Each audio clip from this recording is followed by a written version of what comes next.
Welcome to our tutorial about linking to a view. We're going to pick up here where we left off in our previous tutorial about linking to properties. Let's begin by inserting a view from a different part into this drawing document. First, let's right-click and select Edit Sheet. Now I'm going to open the part B02 and let's switch back to our sheet. And zoom to fit. Let's expand the view palette and select our part. A number of views appear below. Let's drag the top view onto my graphic area and click OK. OK. Let's change the scale.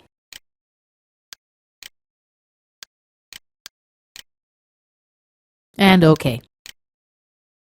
Now, in order to change the information in the title block, I'm going to have to right-click, and then I'll select Properties. The Sheet Properties dialog window opens.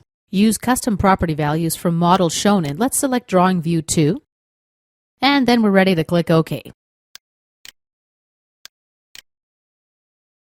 Let's go back to our sheet document. Okay, as you see, the description and the weight notes have disappeared.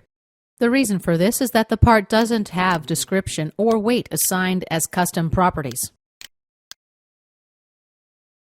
Let's do that now. We'll add a description text. Part B02. Let's add a second custom property. We'll use weight. And it's going to be mass. OK. Let's go back to our drawing document. OK, problem solved. As you can see, the weight and description notes are populated in the title block. And this concludes our tutorial about linking the title block to a particular view.